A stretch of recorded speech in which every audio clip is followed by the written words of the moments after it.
Hello students, कैसे हैं आप सब लोग। उम्मीद करती हूँ सब अच्छे होंगे और स्वस्थ होंगे। मैं Meena Rana ICT virtual class में आपका स्वागत करती हूँ। स्टूडेंट्स, हम पढ़ रहे हैं क्लास 10th की हिंदी क्षितिज भाग 2 से। हम पढ़ रहे हैं चैप्टर नेताजी का चश्मा।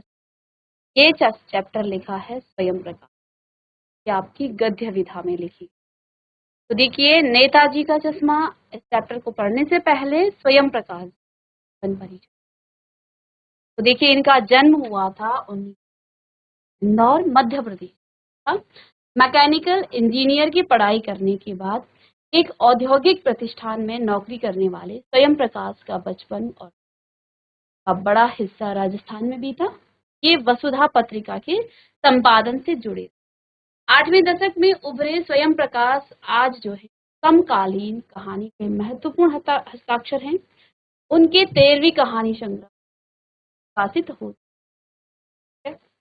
और में सूरज कब निकलेगा, आएंगे अच्छे दिन, आदमी जात का आदमी और संधान उल्लेखनीय के बीच में विनय और ईंधन उपन्यास चर्चा। उन्हें पहल सम्मान, वनमाली पुरस्कार, राजस्थान साहित्य अकादमी पुरस्कार आदि पुरस्कारों से इनको पुरस्कृत किया गया और इनका निधन हुआ था 2019। ठीक है, तो अब चारों पूर्व सीमाओं से घिरे भूभाग का नाम ही देश नहीं होता। देश बनता है उसमें सभी नागरिकों, नदियों, पहाड़ों, पेड़ पौधों, वनस्पतियों, पशु पक्षियों से और इन सब से प्रेम करने तक समृद्धि के लिए प्रयास करने का नाम देशभक्ति। नेताजी का चश्मा कहानी कैप्टन चश्मे वाले के माध्यम से देश के करोड़ों नागरिकों के योगदान को रेखांकित करती है, जो इस देश के निर्माण में अपने अपने तरीके से सहयोग। कहानी यह कहती है कि बड़े ही नहीं, बच्चे भी इसमें शामिल। नेताजी सुभाष चंद्र बोस, आप जानते हैं, उन्होंने जो है बड़ा योगदान है, वो एक स्वतंत्रता हमारे है। अब ये जो कहानी है ये उनके, अब कहानी क्या है ये हम आगे इस चैप्टर में जानेंगे। चैप्टर का नाम है नेताजी का। देखिए, यहाँ पर ये कहानी शुरू होती है हालदार साहब जो कि कंपनी के काम और लगभग 15 दिन जो है छोटे से कस्बे के चौराहे पर एक नेताजी की स्मृति बनाने का जो है वहां पर प्रस्ताव रखा जाता है। तो वहां की जो नगर पालिका है, जब उसका एक वो निकालते हैं कि कितना इसमें बजट आने वाला है, तो बहुत ज्यादा बजट इसमें। तो अब ये क्या करते हैं, नेताजी के गांव के ही किसी मास्टर, क्योंकि ड्राइंग के मास्टर हैं, और उनको जो है उनकी मूर्ति बनवाने का काम सौंपते। अब मूर्ति बनकर तैयार हो जाती है, लेकिन इस मूर्ति में नेताजी के पर चश्मा नहीं। यहीं से कहानी स्टार्ट होती है। तो आइए इस चैप्टर को पढ़ते हैं। हालदार साहब को हर 15वें दिन कंपनी के काम के सिलसिले में उस कस्बे से गुजरना पड़ता है। इस कस्बे से जहां पर नेताजी का जो स्मृति है वो लगी हुई, लेकिन उस पर चश्मा नहीं। कस्बा बहुत बड़ा नहीं था जिसे पक्का मकान कहा जाता, जैसे कुछ ही मकान जिसे बाजार कहा जाता, एक ही बाजार। तो जो हालदार साहब हैं, जो लगभग 15वें, वो जो है अपनी कंपनी के काम के सिलसिले उस कस्बे से आना जाना था। तो जहाँ कस्बे से जा रहे हैं तो चौराहे से उनका गुजरना होता। कस्बा कैसा था, बहुत बड़ा नहीं था, जिसे आप पक्का मकान कहते हैं, वैसे ही कुछ मकान वहां, और जिसे आप बाजार जैसा कुछ चीज कहें तो वो बाजार एक ही। कस्बे में एक लड़कों का स्कूल, एक लड़कियों का। अब इस कस्बे की क्या क्या विशेषता है, यहाँ जो है बहुत बड़े मकान इस पर नहीं थे, ठीक है, पक्के मकान कुछ ही थे, और बाजार भी यहाँ पर एक ही। इसमें एक लड़कों का स्कूल था और एक लड़कियों का स्कूल, एक सीमेंट का छोटा सा कारखाना। ठीक है, इस कस्बे के बारे में यहाँ बताते हैं। सीमेंट का एक छोटा, दो ओपन एयर सिनेमा घर और एक ठो नगर पालिका। यहाँ पर क्या थे, दो ओपन एयर सिनेमा घर थे और नगर पालिका थी तो कुछ न कुछ करती। नगर पालिका काम क्या होता है, ठीक है। तो अब यहाँ पर क्या किया, कभी कोई सड़क पक्की करवा दी, ये काम होता है उनका, कभी कुछ पेशाब घर बनवा दिए, कभी कबूतरों की छतरी बनवा दी, तो कभी कवि सम्मेलन करवा दी। ये काम नगर पालिका। इसी नगर पालिका के किसी उत्साही बोर्ड या प्रशासनिक अधिकारी ने कहा, एक बार शहर के मुख्य बाजार के मुख्य चौराहे नेताजी सुभाष चंद्र बोस का भी एक संगमरमर की प्रतिमा जो है लगवा दी। यह कहानी उसी प्रतिमा के बारे में, ये जो कहानी है ये नेताजी के उस संगमरमर की जो प्रतिमा है, जो स्मृति है, उसके बारे में ये था। उस कस्बे के बारे में क्या क्या वहां पर है। एक छोटा लड़कों का स्कूल था, एक लड़कियों का स्कूल था, एक सीमेंट का छोटा सा कारखाना वहां था, 2 ओपन एयर सिनेमा घर वहां थे, और वहां पर नगर पालिका कभी सड़क, कभी जो है वहां कबूतरों के लिए जो है, कभी वहां कवि सम्मेलन वो किया। तो इसी जो है नगर पालिका के किसी शाही बोर्ड ने क्या किया, एक बार वहां पर उस शहर के मुख्य बाजार के मुख्य चौराहे पर नेताजी सुभाष चंद्र बोस की एक संगमरमर की प्रतिमा वहां लगवा दी। अब ये कहानी भी इस प्रति। चलिए अब स्टार्ट करते हैं। पूरी बात तो अब पता नहीं, लेकिन लगता है कि देश के अच्छे मूर्तिकारों की जानकारी नहीं होने और अच्छी मूर्ति की लागत अनुमान और उपलब्ध बजट से कहीं बहुत ज्यादा होने के कारण काफी समय ऊहापोह और चिट्ठी पत्री में बर्बाद हुआ। अब यहाँ लेखक क्या कहते हैं कि मुझे पूरी बात तो नहीं पता, लेकिन कहते हैं कि देश के जो अच्छे मूर्तिकारों की जानकारी नहीं, यानी कि जहां पर ये मूर्ति बनाई गई है जिस कस्बे में, उनको शायद ये नहीं पता कि देश में अच्छे, और आगे कहते हैं कि अच्छी मूर्ति की लागत अनुमान और उपलब्ध बजट से कई बहुत ज्यादा होने के कारण काफी समय ऊहापोह। तो अब ये लेखक जो है ऐसी कहते हैं, मुझे पूरी बात तो नहीं पता, लेकिन शायद ऐसा हो सकता है उन शहर के जो प्रशासनिक अधिकारी थे, तो वहां के जो लोग थे, नगर पालिका के जो लोग थे, उनको शायद अच्छे मूर्तिकारों के बारे में पता, और अगर पता होता भी हुआ भी होगा तो शायद, क्योंकि मूर्तिकार होगा जो अच्छा मूर्तिकार होगा तो लागत होगी, तो अच्छी मूर्ति की लागत अनुमान जो है, अनुमान और उपलब्ध बजट से कहीं बहुत ज्यादा होने के कारण उन्होंने क्या किया, और कहीं काफी समय तक क्या हुआ होगा, उहापोह, यानी कि बातें बनी होंगी कैसे। अब यहाँ लेखक क्या कहते हैं कि जिस प्रकार की वहां मूर्ति बनी हुई, शायद हो सकता है उस नगर पालिका को या वहां के जो सदस्य हैं उनको ये नहीं पता होगा कि देश में मूर्ति, और अगर पता भी हुआ होगा तो उनको शायद उनके बजट से जो है बहुत ज्यादा उसकी लागत होगी, इसलिए जो है कई समय तक तो ऐसा हुआ होगा, कैसे बनेगी, किस प्रकार से वो का जो है, क्योंकि जब प्रस्ताव रखते हैं तो उसका फिर बजट भी उसमें देखा जाता है कि कितना बजट आने, तो हो सकता है कि छोटा सा कस्बा है, इतना बजट नहीं होगा कि अच्छे मूर्तिकार को बुला करके वहां पर नेताजी की अच्छी जो है मूर्ति या प्रतिमा पर लगा दी, तो इसी चिट्ठी पत्री में बर्बाद हुआ होगा। और बोर्ड की शासनावधि समाप्त होने की घड़ियों में किसी स्थानीय कलाकार को ही निर्णय पारित किया था, वो भी समाप्त होने वाला है। अब ऐसा करते हैं कि यहाँ के किसी स्थानीय कलाकार को ही बुला करके एक बनवा लेते, और अंत में कस्बे के इकलौते हाई स्कूल के इकलौते ड्राइंग मास्टर, मान लीजिए मोतीलाल जी। अब यहाँ लेखक क्या कह रहे हैं, मान लीजिए उसका नाम, जो ड्राइंग मास्टर है उसका नाम मोतीलाल जी को ही यह काम सौंप दिया होगा, जो महीने भर में मूर्ति का बना करके पटक देने का विश्वास दिला रहे। अब लेखक कह रहे हैं कि शायद ऐसा हुआ होगा। अब जो है समय भी इसकी, क्योंकि जब उनको दिया जाता है तो बजट बहुत ज्यादा आ रहा है, अच्छे मूर्तिकार को बुला नहीं सकते हैं, इसका जो है कई बार चिट्ठी पत्री हुई होगी, इधर से उधर उधर से उधर कैसे बनाया जाए, इतना बजट तो है नहीं। तो अंतिम में बोर्ड ने क्या किया होगा कि भाई अब समय तो खत्म होने वाला है, वहीं के किसी स्थानीय कलाकार को अब वहां एक इकलौता क्या था, हाई स्कूल था, और इकलौते हाई स्कूल के ड्राइंग मास्टर मान लीजिए, अब ये भी जो है मान लीजिए उसका नाम क्या है, मोतीलाल जी को उन्होंने यह काम सौंप दिया था, जो महीने भर में मूर्ति पटक देने का विश्वास दिया। क्या कहा होगा कि एक महीने बना करके आपके सामने प्रस्तुत कर दूंगा, ऐसा हुआ होगा। जैसा कि कहा जा चुका है, मूर्ति संगमरमर की, मूर्ति कैसी थी, संगमरमर की। टोपी की जो नोक है से कोट के दूसरे बटन तक कोई 2 फुट ऊंची, ठीक है। यहाँ जैसे आप जानते हैं ना, तो जो टोपी की नोक है और कोट के दूसरे बटन तक कोई 2 फुट ऊंची कहते हैं, ठीक है।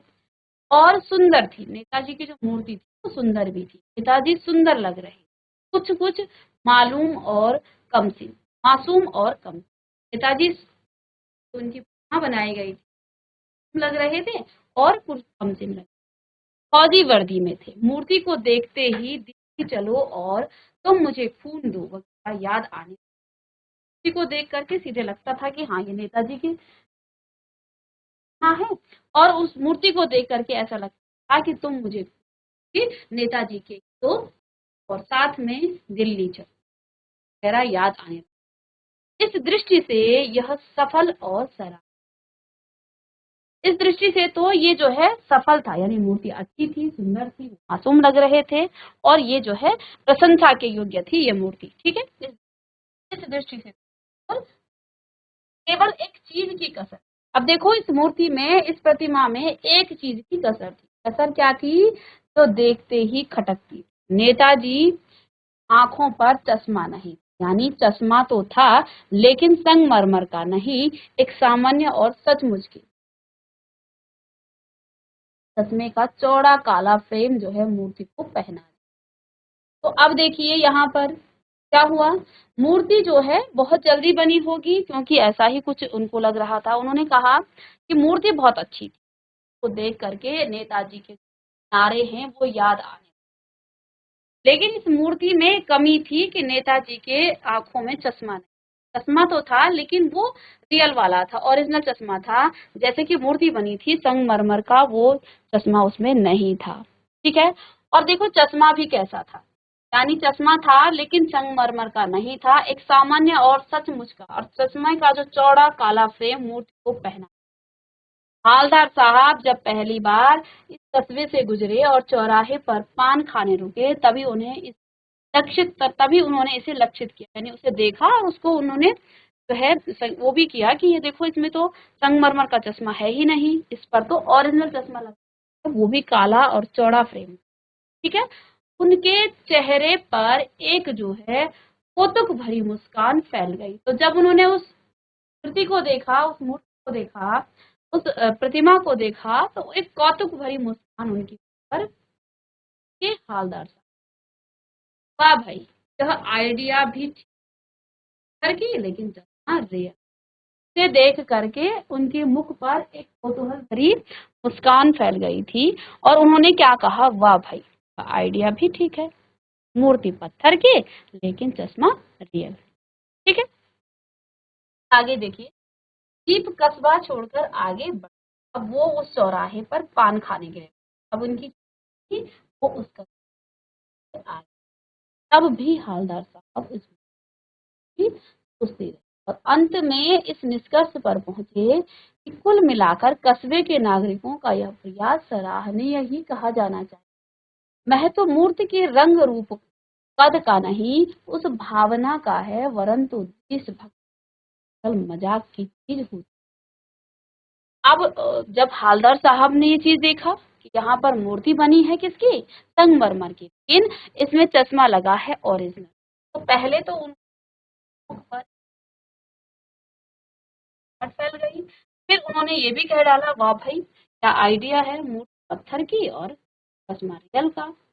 कस्बा उनके, अब वहां से पान खाने के बाद वहां से निकल, जीप उनकी जिसमें वो वहां आए थे, उनकी जो जीप थी वो कस्बा छोड़ के, तब भी हालदार साहब इस मूर्ति की, वो उस जीप में बैठे बैठे उस मूर्ति के बारे में सोचे, और अंत में उन्होंने ये निष्कर्ष निकाला कि कुल मिलाकर कि जो का यह प्रयास सराहा जाना चाहिए कि महत्व मूर्ति के रंग रूप परंतु बल्कि किसका है, देश भावना, उस भावना का है। इस व्यक्ति ने नेताजी का चश्मा पहना दिया, परंतु वो देशभक्ति भी आजकल की थी। कहाँ हालदार साहब, ये देखो आज भी कस्बे के लोगों में देशभक्ति। नेताजी की संगमरमर की जो प्रतिमा है उसमें चश्मा ना होने के बावजूद भी यहाँ ओरिजिनल चश्मा पहना रखा, यानी कि उनके मुख पर चश्मा, ये भाव। ये देखिए, दूसरी बार जब हालदार साहब उधर से गुजरे तो उन्हें मूर्ति में कुछ अंतर दिखाई। ध्यान से देखा तो पाया है। अब हुआ क्यों? क्योंकि हालदार साहब तो हर 15वें दिन जो है वहां से उनका आना जाना होता था अपनी कंपनी के कार्य के सिलसिले में। अब दूसरी बार जब वो वहां आए तो उन्होंने क्या देखा, चश्मा जो है पहले मोटे फ्रेम वाला चकोर चश्मा था, अब तार के गोल।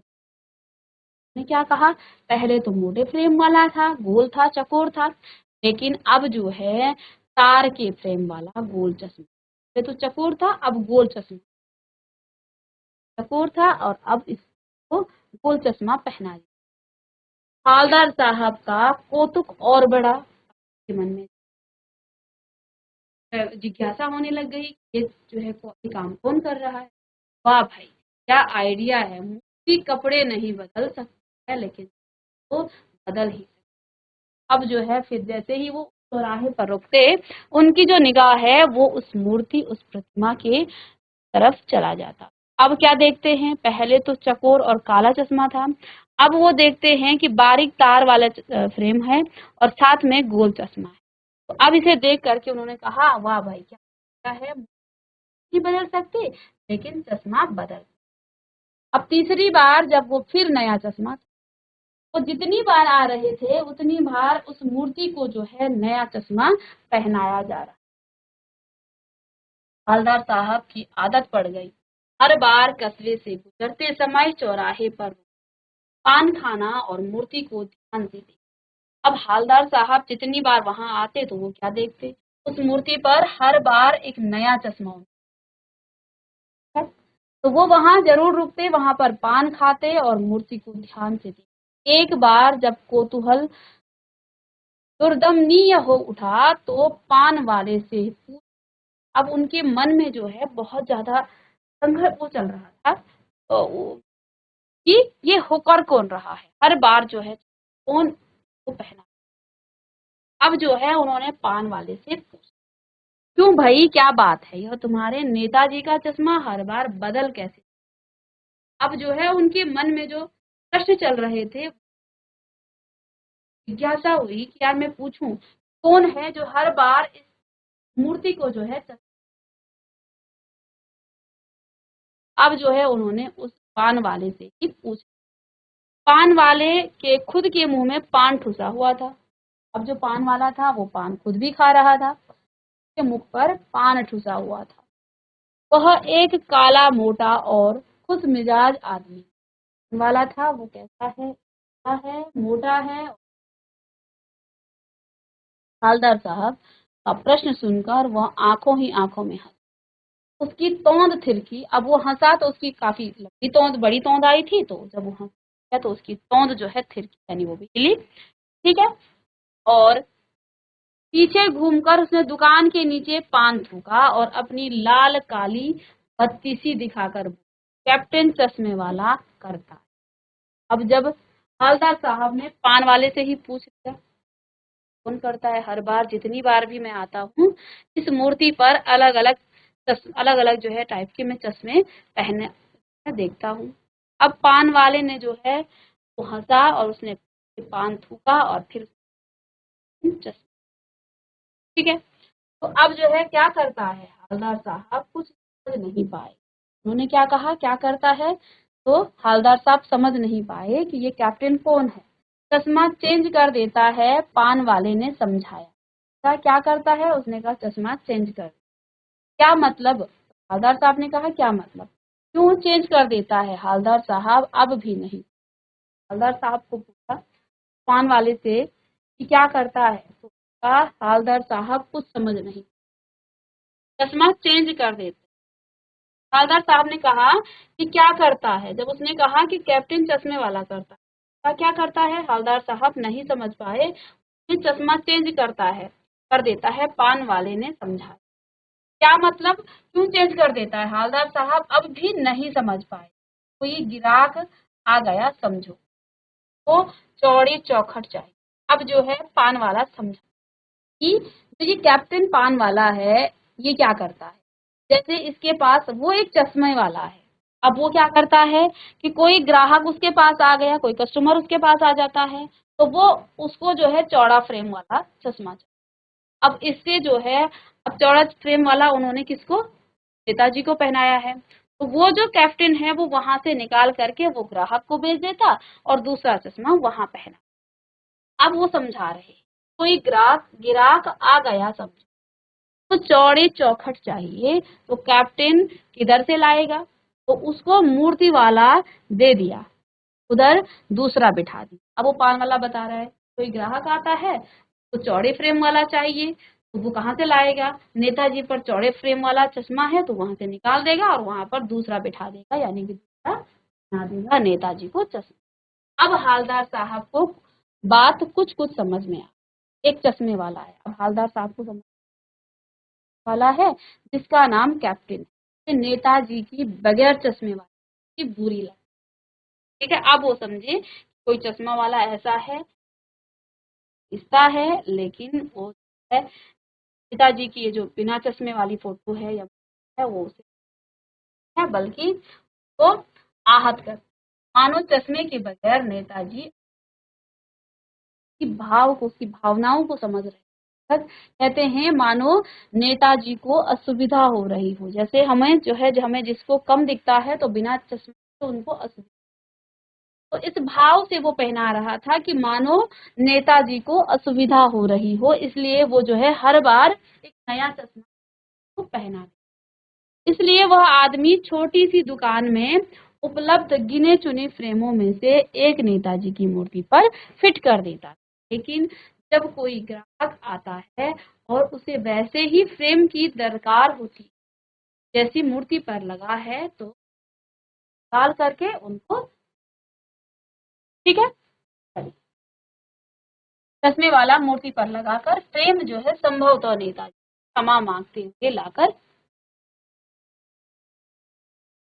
ठीक है, तो वो क्या करता था, उस ग्राहक को वो फ्रेम दे देता था। और कैसे देता था? संभवतः, आप यहाँ लेखक जो है क्या सोच रहे हैं कि वो शायद नेताजी से क्षमा मांगते हुए हर ग्राहक को दे देता और बाद में नेताजी को दूसरा फ्रेम लौटा देता। शायद आप लेखक इमेजिन कर रहे हैं कि शायद ये ऐसा करता कि नेताजी से और फिर दूसरा चश्मा के नेताजी को पहना देता। वाह भाई, खूब, क्या आइडिया है। लेकिन भाई एक बात अभी भी समझ में नहीं आ। अब वो पान वाले से फिर पूछते हैं हवलदार साहब कि भाई एक बात फिर भी समझ में नहीं आई। हवलदार साहब ने पान वाले से फिर पूछा नेताजी का ओरिजिनल चश्मा कहाँ आए, कहाँ गया? अब जो है हवलदार साहब पूछते हैं कि जब ये बार बार ये नकली, यानी ये जो ओरिजिनल है, असली का मतलब, ओरिजिनल का मतलब, क्योंकि मूर्ति संगमरमर की थी तो अब चश्मा भी उसी का होना चाहिए था, इस पर जो है दूसरा चश्मा पहनाया जा रहा था। तो अब हवलदार साहब पूछते हैं कि ये जो इसका, इनका जो ओरिजिनल चश्मा है कहाँ? पान वाला दूसरा, दोपहर का समय था, दुकान पर अधिक, फिर वह फिर आंखों ही आंखों में। अब ये जो पान वाला है वो फिर से हंसा, कि तौंद फिर से था खिड़की और कत्थे की डंडी फेंक पीछे मुड़कर उसने नीचे पीक थू और मुस्कुराता हुआ बोला मास्टर बनाना भूल। क्या कहा? मास्टर बना। पान वाले के लिए यह एक मजेदार बात, मालदार साहब की चकित और द्रवित करने वाली। वह ठीक ही सोच रहे था, मूर्तिकार मास्टर मोती वाकई कस्बे का अध्यापक था और बेचारे ने महीने भर में मूर्ति बनाकर पदक देने का वादा कर दिया, पटक देने का वादा किया। अब इससे पहले तो यहाँ हालदार साहब ये सोच रहे थे कि शायद ऐसा हुआ, लेकिन वास्तव में ऐसा था। उस मूर्ति के नीचे क्या लिखा था, वाकई वो कसेगा क्या था, एक था। और बेचारे ने बना भी ली होगी, लेकिन पत्थर में पारदर्शी कांच वाला नहीं कर, या कोशिश की भी होगी, असफल रहा, या बनाते बनाते कुछ और बारीकी के चक्कर में पत्थर का चश्मा अलग से बनाकर फिट कर दिया होगा। और वो तो अब ये बातें जो है हालदार साहब शायद उसने ये कोशिश तो की होगी, लेकिन ऐसा कुछ, हालदार साहब को यह सब कुछ बड़ा विचित्र और कौतूहल भरा जो है वो लग रहा। इन्हीं ख्यालों में खोए खोए पान के पैसे चुकाकर चश्मे वाले की देशभक्ति के समक्ष जो है वो नतमस्तक, वह जीप की तरफ फिर रुके, पीछे मुड़े और पान वाले के पास जा, क्या कैप्टन चश्मे वाला नेताजी का साथी है या आजाद हिंद फौज का भूतपूर्व किस्सा? अब जो है वो फिर जाते हैं, प्रश्न वो पीछे देख के फिर पूछते हैं पान वाले से कि क्या कैप्टन चश्मे वाला नेताजी का साथी है, उनका साथी है, उनका मित्र है, या फिर वो आजाद हिंद फौज का भूतपूर्व।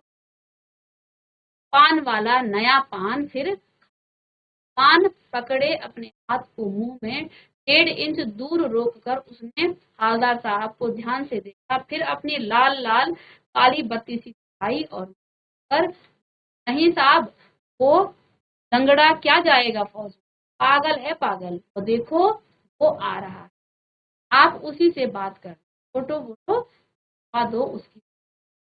अब जो है पान वाले ने फिर जो है तीसरा पान खा लिया था, नया पान उसमें डाल दिया था।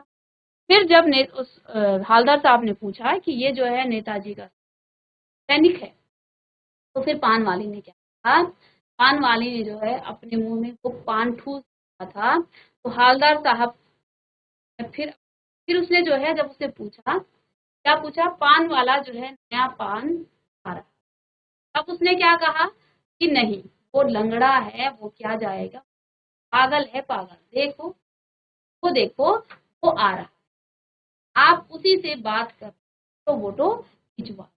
अब जो है फिर जो है हालदार साहब ने उससे पूछा कि क्या ये कोई सैनिक है या ये भूतपूर्व सैनिक है या ये नेताजी का दोस्त है कोई। तो इस पर जो है उस पान वाले ने कहा कि नहीं, वो लंगड़ा है, वो क्या जाएगा, वो बिल्कुल पागल है, और वो देखो वो आ रहा है। इतने में यानी कि वो कैप्टन वहां आ गया। ठीक है, कहते हैं उसने क्या कहा, आप उसी से बात कर लो, फोटो वोटो खिंचवा दो, छपवा दो उसकी। हालदार साहब को पान वाले द्वारा एक इस तरह मजाक उड़ाया।